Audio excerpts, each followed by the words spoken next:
Reporter ka, tapos magtitinda ka ng sabon. Our best female TV field reporter goes to Miss Chai Tabunaway. Nung nagtatrabaho ka na sa ABS-CBN, na-discriminate ka ba? Na-discriminate na ako nung nagsimula na ako magtinda ng sabon. Nung nagbebenta na ako ng sabon, sabi nila, di ba reporter yan? Ba't nagbebenta nila ng sabon? Sino ba namang siraulo, iiwan lahat ng ito matapos ng pinaghirapan mo sa buhay, tapos magtitinda ka ng sabon?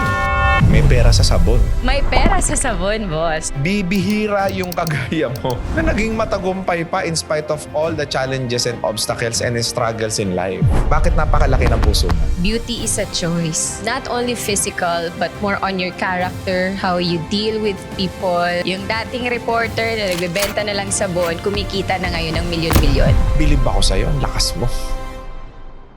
Alright, so good morning, good afternoon, and good evening mga boso. Nandito na naman tayo sa pinakabagong episode ng RDR Talks. At syempre, alam nyo naman na laging espesyal ang ibinabahagi namin dito sa RDR Talks. So kung gusto ninyong maupo dito sa RDR Talks, welcome po kayo. Mag-send lamang po kayo ng message. Pero ngayon, makakasama natin. Galing pa ito ng Mindanao, taga Coronadal City. Bukod sa napakagaling, napakaganda pang negosyante. Ayan. Kasama natin ngayon ang CEO ng Her Choice PH. Lahat ng produkto ho nila is FDA approved at napakagaling ho ng sistema nila at nakakatulong sila sa maraming mga gustong magkaroon ng negosyo. Kasama natin ngayon ang ating bossing, Jezaril Chai Bumilla. Welcome, boss! Thank you, boss. Sobrang malaking karangalan ang makapunta dito. Before, nanonood lang ako and then dito na ako. So, thank you so much for having me. Paano mo naisip yung maglabas ka ng mga series of skincare products? This has a very deep reason why kami naglabas ng product. Kasi my mother was once a battered wife. Growing up, sabi ko, bakit hinahayaan niya si tatay ko na abusuin siya? And then na-realize ko, kasi before, wala siyang choice. Kasi nga, masyado kaming mahirap. To the point na umiinom kami ng mainit na tubig para lang makalma yung sikmura namin. So naisip ko, why not gagawa ako ng products na hindi lamang maka-uplift sa confidence ng mga babae, kundi makakatulong din kami sa mga VAUSI victims, meaning when you buy our products, part of our sales, meron pong nakaalat for them. Ang galing! Kasi masyadong malapit sa heart ko yung mga naabuso nga. Bakit napakalaki ng puso mo? Kasi lumaki kami sa hirap eh. So ngayon na meron na kami, gusto ko magbigay. Sa ibang tao? Yes, malayo pa pero malayo-layo na rin. Ano ang sitwasyon ng buhay nyo dati? Gaano kayo kahirap? Lumaki kami sa probinsya, sa Glan, Sarangani Province. Glan, Sarangani Province. Yes. Pangunahing pangkabuhayan namin sa dagat. Na-try ko before na kumuha kami ng mga shell para lang may makain kami. So, mangingisda ang papa mo? Hindi. Dati siyang army. Pero naawol siya. Okay. So, nag-stop siya. Tapos, si mama ko naman before ay isang teacher pero nag-stop din siya because of the abuse. And then, Tapos, nung elementary ako, na-try ko before, boss, na grade 3 ako noon, hindi ko talaga malimutan. Pag-uwi ko, bakit para ang linis ng kaldero namin? Tinanong ko si ate ko, wala tayong pagkain. Sabi na, wala tayong bigas, wala talaga. Nanginginig ako sa sobrang gutom ko. Tapos, ang ginawa ko, nagpakulo ako ng tubig, ininom namin yun para lang makalma yung sikmura namin. After noon, pumunta ako ng school, bumalik ako, tapos sinalubong ako ng classmates ko. Tabs, andito ka na. Sabi ko, oo, tapos na akong kain. Sabi niya, anong ulam mo? Tapos sabi ko, isda na may sabaw. Pero the truth is, mainit na tubig lang yung lunch ko. kahit mahirap ang buhay nyo noon, pinilit mong magsumikap sa buhay. Ako ang first sa family namin ang nakapagtapos talaga. Ano natapos mo? Mass communication. Okay. By hook or by crook, dapat makapagtapos ako ng pag-aaral. Kasi na-witness ko ang hirap ng buhay. So ang naisip ko noon, makapagtapos ako with flying colors para makukuha ko yung lahat ng trabaho na gusto ko. Dahil ba ito doon sa trauma ng pagiging mahirap? Nagpursige talaga ako kasi nakakatrauma na walang makain, nanginginig ka, ayoko nang ma-feel ulit yun. Yung mga panahon na hindi ka kumakain, may sinisisi ka ba sa buhay mo? Sinisisi ko talaga nun is yung tatay ko. Kasi iniwan niya kami. Sinaktan niyang nanay ko. Pinipisikal talaga. Can you still remember a certain moment na nagawa niya ito na nakita ng dalawang mata mo? Aside sa pang-aabuso ng tatay ko sa nanay ko, marami din siyang asawa. Pumunta kami doon, nagsasama kami, pati yung babae. Tapos ang nanay ko napaka-martyr. Dinala pa din kami doon. Pagkagabi noon, sinasaktan niya talaga lahat ng katawan niya. Sinusuntok niya nanay mo? Sinusuntok niya. Sinasabunutan, sinasampal, naririnig, nakikita ko lahat. And ito yung naging why mo. Bakit nung nakakuha ka na ng tagumpay sa buhay, kahit papaano, meron kang gustong ipaglaban. Yes, boss. Kasi yung mga kapatid ko, nawalan din sila ng pag-asa eh. Ilan kayo magkakapatid? We're 7, patay 2, including my kambal ko, pero namatay Bakit? siya. There's a complication na nangyari, tapos ako yung nabuhay. Ano ang mensahe mo dun sa mga asawa ngayon na lalaki na binubugbog nila yung mga asawa nilang babae? Don't do that. You're not just hurting the woman, you're also hurting your children. And lahat ng trauma na nakita nila sa gano'n na act, habang buhay nila yung dadalhin. Sa mga tatay na nanonood ngayon, yung asawa ninyong babae ay ipinagkaloob sa inyo yan para makatulong, maging katuwang ninyo sa buhay. Hindi kayo nagkaroon ng asawa para alipustahin, bugbugin. Hindi nyo alam kung gaano kahirap maging babae din. Totoo. Hindi nila deserve yung masasakit na salita. Hindi lalo nila deserve yung sasaktan nyo sila physically. I hope that yung istorya ni Chai magsilbing aral sa mga magulang na nandito na tuwing mag-aaway kayong mag-asawa, naaapektuhan ang mga anak ninyo. Pinipigilan ko umiyak kasi parang akala ko nailibing ko na yon yung galit sa pinakailalim na sektor ng heart ko. Pero kapag tinatanong, nanginginig pa din ako. And what's bad about this is that I never heard na nagsorry ang tatay ko. Buhay pa siya. Buhay pa naman siya. Although kahit gano'n ang ginawa niya, tinanggap pa din naman namin. Pero may bar. Usap kayo ng tatay. Oh, nag-uusap kami but ayoko mag-connect talaga sa kanya. Sobrang takot mo sa kanya, no? Takot ako sa sarili ko kung anong pwede Pwede kong mong gawin sa magawa sa kanya. kanya. Especially kapag may gagawin siya sa mga kapatid ko. Ready ako eh. What if sinabi niya sa'yo, gusto kong malaman ninyo na humihingi ako ng tawad? Mapapatawad mo ba siya? Hindi naman agad-agad pero that would be the first step para mapatawad namin siya. Mahanap ko yung kapatawaran sa puso namin. And more than hearing that, mas nilulook forward ko na sa nanay ko siya humingi ng patawad. Ilang taon na si nanay? 63. Very emotional ako when it comes to my mom. Kasi siya talaga yung nagtaguyod sa amin. Kasi naging matibay siya eh. Ginapang niya talaga kami. Pinunan niya yung pagkukulang ng tatay niyo ng punong-puno ng pagmamahal na galing sa nanay. Naging inatay talaga siya.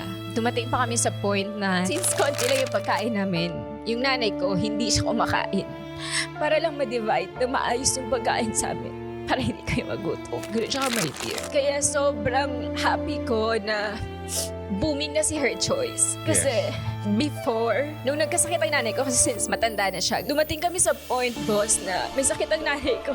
Tapos, hindi ko siya mapa-hospital. COVID time. Kasi wala kami. Zero talaga kami noon. Sinugod siya sa hospital. Tapos sabi ng doktor na kailangan niya ma-admit. Kasi grabe yung sakit niya. Titinginan kami ng asawa kung kaya ba natin to mapa-hospital. Wala kami noon. Tapos, nasisense ng nanay ko na wala kami pera noon. So, kahit na may sakit siya, siya na nagsabi na, ay, ayoko na magpa-hospital. And then, I am very happy ngayon, boss, kasi because of Her Choice, kung ano man ang sakit ng nanay ko. Recently, actually, na hospital siya. Nag 50-50 siya. Sinabi ng doktor na kung 30 minutes late na nasugod si nanay ko, mamamatay siya. So, hindi na ako dati, boss, na magdadalawang isip na ipa-hospital siya kasi ngayon, afford na namin. Alam mo, fair ang buhay. Kasi yun yung given ng Diyos sa'yo para maging ikaw kung sino ka man ngayon. Ikaw yung pinakamapagmahal na tao ngayon. Kasi alam mo yung pakiramdam ng nasasaktan. Totoo, boss. As much as possible, ayoko mag-commit ng mistake. Ayoko maka-hurt ng feelings. Yes.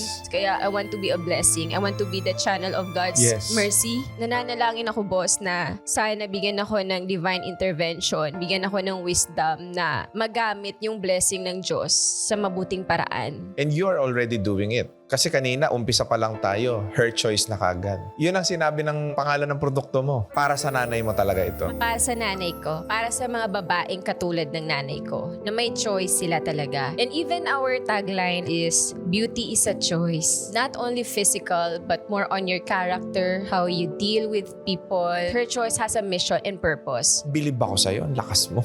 Kailangan, boss eh. Para sa sarili ko, lalong-lalo na para sa nanay ko at sa pamilya namin. Mahal na mahal mo nanay mo, no? Sobra, boss. Pag nababanggit nga siya, naiiyak ako always. Bakit? Kasi nakita ko lahat eh. Kaya sabi ko nga, kung may sasaktan kang tao, pinakalas ng dapat ang nanay ko. Kasi gagawin ko lahat para lang maging maayos ang buhay niya. Para hindi siya masaktan. Sa kanya ko nakuha yung pagiging strong, independent woman ko ngayon. Balikan natin, nagsa-sideline ka mo. Ano yung mga sinasideline mo nga nun? Nung nasa elementary ako, nagluluto ako ng yema. Para makaaral. Para makaaral. Binibenta ako sa mga classmates ko. High school naman, nagbibenta ako ng drawings kasi nagpe-paint ako. Nagbibenta ako ng mga essay, tula. Tapos college ko naman, mga thesis naman ang binibenta ko. Tapos high school, college, scholar ka na. Oo. Saan school? Sa Ramon Magsaysay Memorial Colleges. Tapos meron kaming grade na mini-maintain. Pag babagsak ako doon, mawawala ang scholarship. Puspusan talaga yung pag-aaral ko. Gusto ko balikan mo yung pagkakataon na yun. That you are actually very proud of yourself. Na nagawa mong makagraduate kahit minsan hindi kayo makakain. At gusto ko maikwento mo sa amin yung pakiramdam ng nanalo sa buhay. Sobrang saya ko nun, boss. Yun yung time na nasabi ko, nasa second step na ako towards getting my goals. Kasi after that, nag-apply ako nun sa ABS-CBN. May, tumawag sila July. Nakuha ako, boss. Nagkatrabaho ka kagad. What's good about ABS-CBN, boss, is napaka-just and fair when it comes to hiring. So kahit wala akong backer, wala akong connections, wala akong kilala sa kanila, kinuha nila ako because of my grades and my potential. As News reporter, tas kalaunan, ginawa nila akong anchor sa morning show naman. ano yung morning show ng ABS-CBN sa Jensen? Magandang Umaga South Central Mindanao yun. Si ABS-CBN naman ang humubog sa akin na maging confident. Sobrang laki ng tulong ng ABS-CBN sa akin. Alam mong ito na ang umpisa ng tagumpay ko. Yes, mag-ABS-CBN ako, makikilala ang dating pangalan ng nanay ko na dinidegrade, minamaliit, papalakahin ko yun. And it happened. Sumikat ka. Sumikat ako doon. Nag-earn ako ng maraming awards. Akalain mo nga naman ng buhay, no? Hindi ka makakain. Bibihira yung kagaya mo na naging matagumpay pa in spite of all the challenges and obstacles and struggles in life. Ang lupit mo. Thank you, boss. Dahil dyan sa Diyos, sa Kanya ako humugot, sa Kanya ako nagtiwala, nanampalataya ako na makakawala ako dun sa hirap na yun. Yung nanay mo napaka-proud sa'yo. I'm pretty sure. Sobra. And yun nga, lately, boss, pumunta kami ng Cebu. It's been 50 years since the last time na nakapunta siya doon. And she cried. Kasi doon siya pinanganak. First time niya makasakay ng eroplano. She cried kasi she is really proud of me. Kasi nadala ko yung mga kapatid ko din kasama niya. Bibihira sa tao yung madiskarte na matalino pa. At ito yung pinaka-unique sa'yo. Maganda ka pa. Kinuha mo ng lahat. How to be you. boss. Her choice.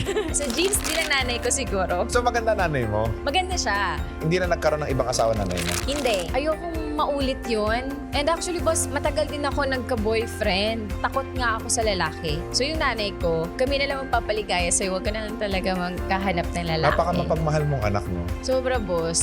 Sa nanay ko. And even sa mga kapatid ko. Sa akin sila humuhugot ng lakas. Kasi napaka-strong ko, boss. Actually, kung ako tatanungin mo, no, dalawa yung naging trauma mo sa buhay. Number 1, trauma ka sa tatay mo. Pangalawang naging trauma mo, na-trauma ka sa kahirapan ng buhay. Na yung trauma na yun ang nagpatatag sa'yo. Na kung bakit ka naging matagumpay somehow sa buhay. Tapos, nung nagtatrabaho ka na sa ABS-CBN, na-discriminate ka ba? Actually, wala na. Smooth na lahat. Na-discriminate na ako nung nagsimula na ako magtinda ng sabon. Ang sabi ng asawa ko, business tayo. Nung nagbebenta na ako ng sabon, sabi nila, di ba reporter yan? Ba't nagbebenta nila ng sabon? Tama eh. Cum laude ka, reporter ka. Sino ba namang siraulo ang iiwan lahat ng ito matapos ng pinaghirapan mo sa buhay tapos magtitinda ka ng sabon? Yung dating reporter na nagbebenta na lang sabon, kumikita na ngayon ng milyon-milyon. May pera sa sabon. May pera sa sabon, boss. Ngayon, yung lahat ng nagdi-discriminate sa'yo, wala na. Nangungutang na.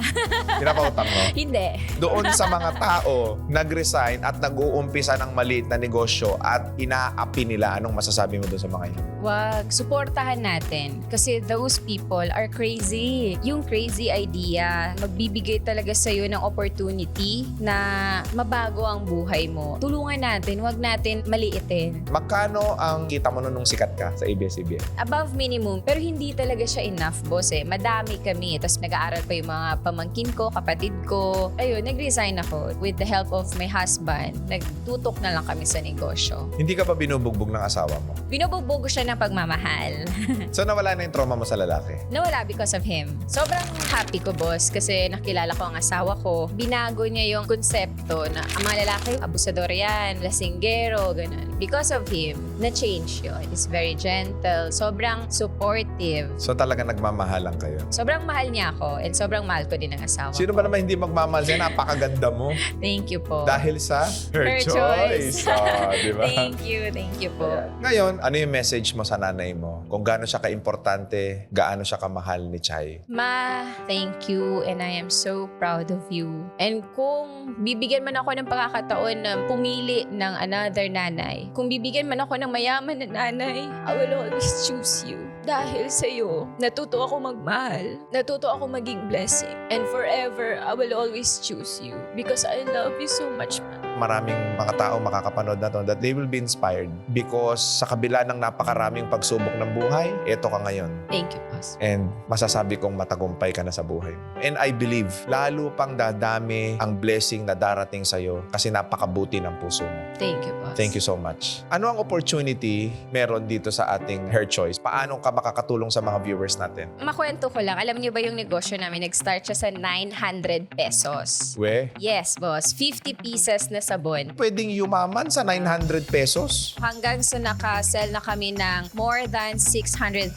pieces of soap. Aling sabon yan? This one, ito po yung winning product namin. Anong ginagawa niya? Pampakinis, pampaputi din siya. Nakaka-help siya makawala ng body odor. FDA approved yan, no? Yes, lahat po ng products ng Her Choice, FDA approved and laboratory tested po yan. Akalain mo yung negosyong palugi, yun pa yung nakapampayaman sa'yo. Ano pa yung mga po pwede nating i-provide sa ating mga viewers? Nagbibigay din tayo ng reseller package, ng distributorship, especially sa international, sa mga OFWs. Pwede sila sumangguni at makipag-connect sa amin. Bibigyan po namin sila ng special discount pag nag-a-avail po sila sa distributorship namin. Saan kanila kukontakin? Sa aming Facebook page, Her Choice PH Beauty Essentials. And then, re-replyan po kayo ng admin namin. And ako din, nagre-reply din po ako. TikTok po namin is Her Choice PH Main. YouTube, meron? Chay Tabunaway po. Okay, baka meron kang gustong pasalamatan, gustong batiin bago tayo matapos. Hello po sa lahat ng nanonood. Thank you so much, boss. And I dedicated also my success for my husband kasi he's always been so supportive of me since day one. Siya talaga yung nagsabi sa akin magnegosyo tayo kasi walang magiging milyonaryo sa pagiging empleyado. Now, malayo pa pero malayo na. So, thank you sa husband ko. And sa mga reseller mo? And of course, sa mga reseller ko and distributor ko na siyang katuwang namin para mas mapalago and mapalawak pa ang reach ng Her Choice. Thank you so much. We will do our best para mas ma-improve pa yung company natin. Mga boss please do follow, subscribe, and mag-inquire kayo diretso na sa Her Choice PH na nakikita nyo ngayon dyan sa inyong screen para directly na po kayo makapag-message kay Chay. And also do not forget to click that notification bell para lagi kayong updated sa ating mga future videos. And also do not forget to follow us to our Facebook, TikTok, and Instagram account. At syempre, meron na rin po kaming Spotify. Mapapakinggan nyo po ang RDR Talks sa Spotify. And then of course, kung gusto nyo umupo, again, dito sa RDR Talks, mag-message lamang po kayo sa amin. I hope na nagustuhan ninyong ating episode at maraming salamat and God bless sa inyong lahat. Thank you so much. Next Sunday. Paano ka nagkaroon ng 25 million? Talunan ka. Kahit sa dami ng talo ko sa buhay, meron pa ring winning part yan. Marami rin pong times na na-scam ako. Meron din na nagbayad ako, tapos na-block na ako, nalooban na rin ng store ko. Nanakawan. Pinasok na rin po. Na-discover ako ng isang manager. Pinasok niya ako sa isang boy group. Yun po yung The Ones. Natapos na rin kontra ko with Viva. Di na ako nag-renew. Tapos pumutok yung The Ones. Naiwan ako. Ano yung pakiramdam na bakit sila sikat ako hindi? May regrets ka eh. Sana tinuloy ko na lang pala. Parang hindi ako dinadapuan ng swerte sa buhay. Ano tumatakbo sa utak mo na? I wanted to give up. Sickening consistency. Doon po nagsimula lahat ng pagbabago sa buhay ko. Oh, welcome, the original, the drummer, Daniel Rapid. From being a loser to winner mentality. Yes, it's the mindset of not giving up. Ang ganda ng store mo tsaka yung mga item mo, napakamamahal. Bakit bumibili pa rin ang tao sa'yo? Because of the brand, sa yung storya. Anong masasabi mo ngayon na talunan, ngayon multi-millionaire na?